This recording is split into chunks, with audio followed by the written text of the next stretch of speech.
बीमारी समाप्त नहीं हो रही, या मेरा दुख या मेरी तकलीफ है समाप्त नहीं हो रही है, कष्ट मेरे मिट ही नहीं रहा, दुख मेरे समाप्त ही नहीं है, तब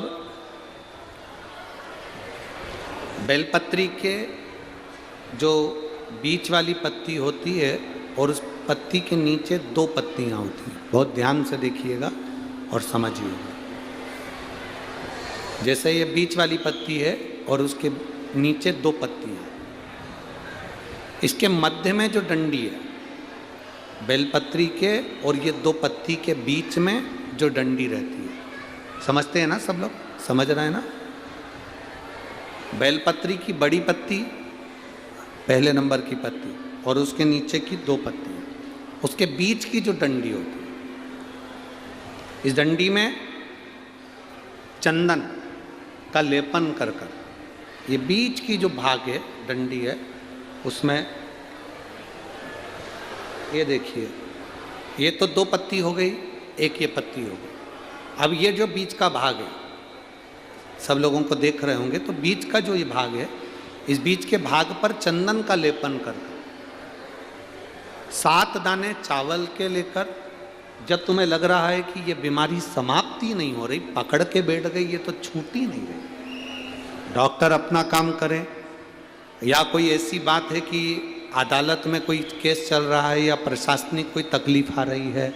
या अपने घर में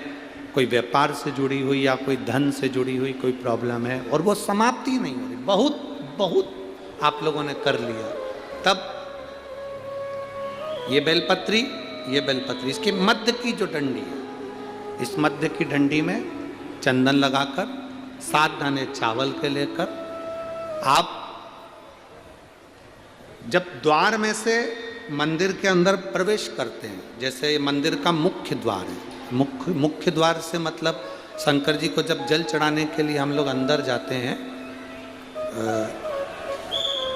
उसके पहले नंदी आ जाता है, नंदी के भी पहले का जो दरवाजा, मंदिर का मुख्य द्वार, उसको समझ, अंदर प्रवेश करते हैं, उसके पहले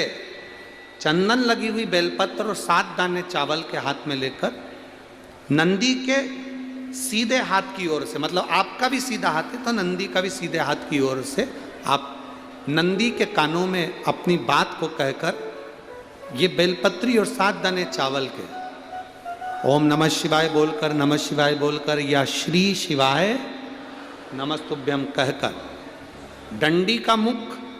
अशोक सुंदरी की ओर हो और शिवलिंग पर उसको समर्पित कर दो चावल के दाने के साथ। केवल 2 या 3 सोमवार आप करेंगे, धीरे धीरे रोग में दवाई लगना प्रारंभ हो जाएगी और रोग समाप्ति पर जाएगा और आपका कार्य भी सफल होना। 2 या 3 सोमवार में, ज़्यादा हमको नहीं करना है, 2-3 सोमवार भी आपने कर लिया तो कर लिया, 3 सोमवार। और मेरे बेटा बेटियों से एक निवेदन बहुत अच्छी, अगर आप मेहनत कर रहे हैं, पूरी मेहनत करो, भरचक प्रयास करो, चाहे तुम सीए की पढ़ाई कर रहे हो, चाहे इंजीनियर की पढ़ाई कर रहे हो, चाहे डॉक्टरी की कर रहे हो। एक पत्र है उसमें लिखा एक बहन ने,